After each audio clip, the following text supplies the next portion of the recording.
प्रयागराज के उमेश पाल हत्याकांड से जुड़ी हुई बड़ी खबर आपको बताते हैं। माफिया अतीक के बेटे असद का नाम एफआईआर में जोड़ा गया और अतीक के गुर्गे साबिर और सदाकत खान का नाम भी एफआईआर में जोड़ा गया है। ये इस वक्त की बड़ी अपडेट है।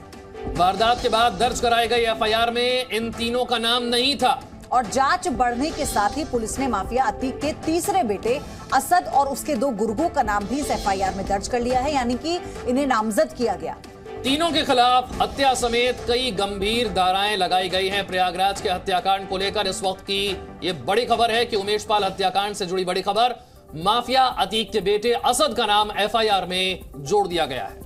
अतीक के गुर्गे साबिर और सदाकत खान, जिसे गिरफ्तार भी किया जा चुका है, उसका नाम भी एफआईआर में जोड़ दिया गया है। वारदात के बाद दर्ज कराई गई एफआईआर में इन तीनों का नाम नहीं था, जिसे अब पुलिस ने नामजद किया, यानी माफिया अतीक के तीसरे बेटे असद और उसके 2 गुर्गे भी अब इसकी चपेट में, यानी कि एफआईआर में इनका नाम है। तीनों के खिलाफ हत्या समेत कई गंभीर धाराएं लगाई गई हैं। देखिए, 24 फरवरी का दिन जब उमेश पाल की हत्या होती है, अगले ही दिन यानी कि 25 फरवरी को विधानसभा में योगी आदित्यनाथ ये चेतावनी देते हैं कि माफिया को मिट्टी में मिला दिया जाएगा। फिर 27 फरवरी को एक आरोपी का एनकाउंटर कर दिया जाता है। अतीक गैंग पर बुलडोजर वाली कार्रवाई शुरू हो जाती है। 1 मार्च के दिन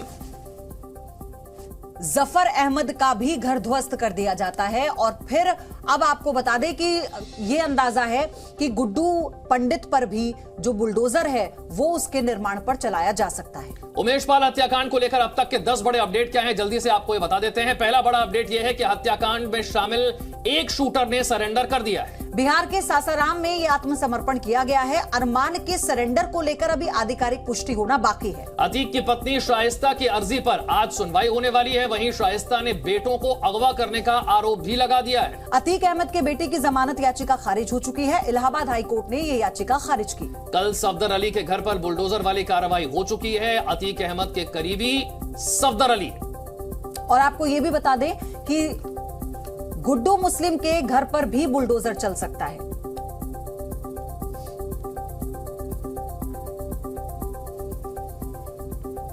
तो यूपी में माफिया के खिलाफ बुलडोजर वाली कार्रवाई जारी है। अतीक अहमद के करीबी सफदर के घर को जमींदोज कर दिया गया।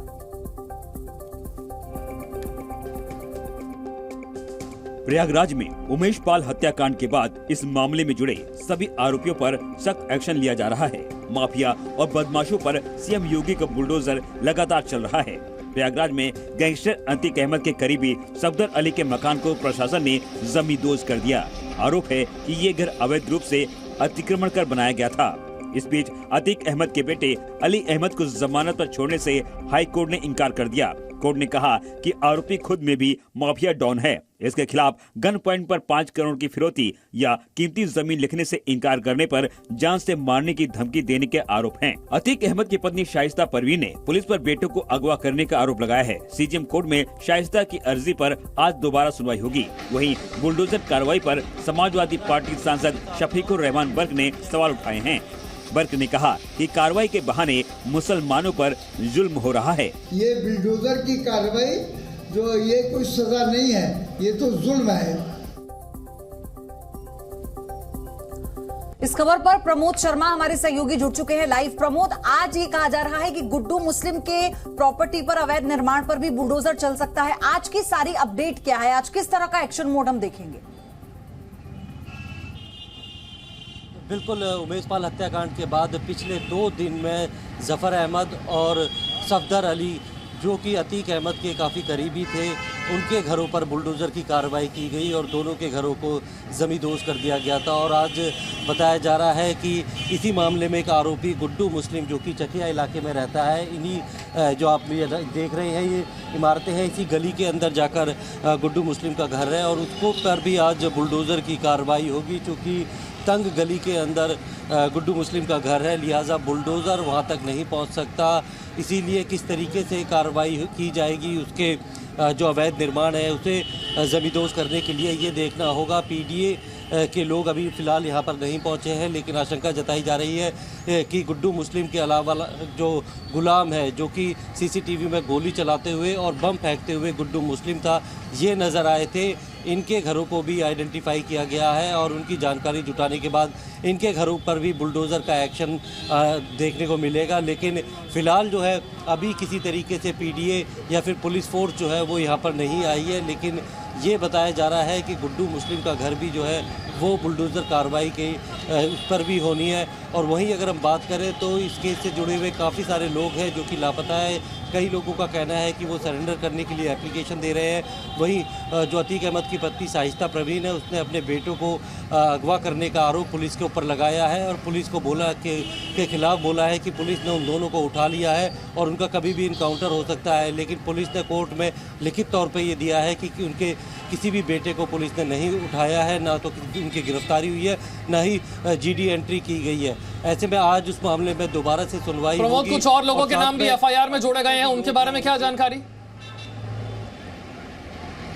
बिल्कुल, जो एफआईआर पहले नामजद दर्ज की गई थी उमेश पाल की हत्या के बाद परिवार की तरफ से, उसमें अब जो है सदाकत का नाम जोड़ा गया है, साबिर का नाम जोड़ा गया है और असद जो कि अतीक अहमद का बेटा है उसका नाम भी जोड़ा गया है। और ये सारे लोग जो है जो फरार थे, इसमें सदाकत जो है वो पुलिस के पास था और साथ में कई सारे ऐसे लोग हैं क्योंकि जो अशरफ है बरेली जेल में बंद है, अतीक अहमद का भाई है, उसको भी पुलिस जो है एसटीएफ जो है पूछताछ करने के लिए अपने साथ लाना चाहती है। और वही अतीक अहमद और अशरफ जो है वो कोर्ट के ज़रिए जो है वो गुहार लगा रहे हैं कि उनकी सुरक्षा सुनिश्चित की जाए। उन्हें डर है कि यूपी पुलिस उनका इनकाउंटर कर सकती है। इस मामले में बाकायदा अतीक अहमद ने सुप्रीम कोर्ट का भी रुख किया था, लेकिन जिस तरीके से उमेश पाल की हत्या की गई उस पर 2 पुलिसकर्मियों को पुलिसकर्मी शहीद हो गए थे और उसके बाद अब योगी आदित्यनाथ ने सदन में कहा था कि ऐसे माफिया को मिट्टी में मिला देंगे और उसके बाद से पुलिस की कई टीमें जो है वो अलग अलग एंगल पे जांच कर रही है। सारी जो है कॉल डिटेल खंगाली जा रही है, किस तरीके से कॉन्स्पिरेसी रची गई, कितने लोग इसमें शामिल हैं। 13 लोग अभी तक आइडेंटिफाई किए जा चुके हैं और इसके अलावा भी लॉजिस्टिक सपोर्ट देने वाले भी या फिर जिन्होंने इनको फरारी के दौरान शरण दी है उनको भी आइडेंटिफाई करने की कोशिश की जा रही है। प्रमोद, आपके जरिए हम तस्वीरें भी दिखाएंगे दर्शकों तक और ज्यादा अपडेट हम आगे भी देते रहेंगे। धन्यवाद फिलहाल आपका।